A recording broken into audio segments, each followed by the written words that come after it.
Comme chaque année, feux d'artifice et autres pétards vont retentir le soir du 31 décembre. Et comme chaque année, ces tirs, souvent mal maîtrisés, pourraient faire des dégâts en Alsace, où la tradition venue d'Allemagne est très forte. D'importants contrôles de police sont mis en place à la frontière.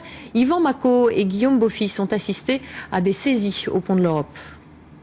Il est midi à la frontière franco-allemande. La police vient d'intercepter cette voiture. Dans le coffre, 30 kilos de pétards et de feux d'artifice interdits en France. Le conducteur est placé en garde à vue, la marchandise saisie pour être détruite. Vous l'aviez acheté pourquoi? Pour toute la famille, quoi, parce qu'on a de la famille qui viennent aussi de partout de la France, donc on avait acheté à peu près pour 150 €. Et on sait très bien que ça peut être interdit, donc voilà, on s'est fait prendre. Une heure plus tôt, nous avions déjà croisé ce même Strasbourgeois venu s'approvisionner dans ce supermarché allemand. Ces jours-ci, les 3/4 des clients sont français et la plupart minimisent les risques d'accident. Il n'y a rien de dangereux, c'est un petit pétard.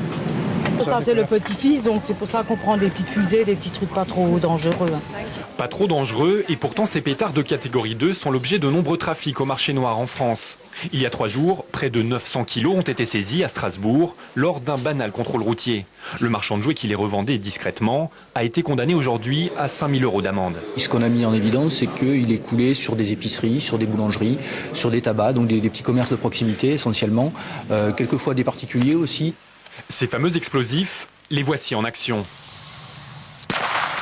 En France, seuls des artificiers professionnels sont habilités à les manipuler, car le danger peut être partout, un mortier qui explose dans les mains, ou parfois de façon plus inattendue. La personne qui est chargée d'électricité statique peut effectivement déclencher par le biais d'une étincelle, juste avec des ciseaux ou n'importe, en coupant la mèche. L'an dernier, dans la nuit de la Saint-Sylvestre, rien qu'à Strasbourg, une centaine de personnes ont été hospitalisées pour des blessures graves, notamment aux mains. Au minimum, c'est des petites brûlures et au maximum, c'est des explosions au niveau de la main, puisque les gros pétards ou les pétards artisanaux, surtout, s'assimilent à des armes de guerre pratiquement. Les services d'urgence renforceront leurs effectifs la nuit du 31, car malgré les messages de prévention, les accidents seront sans doute nombreux. Sexagénaire et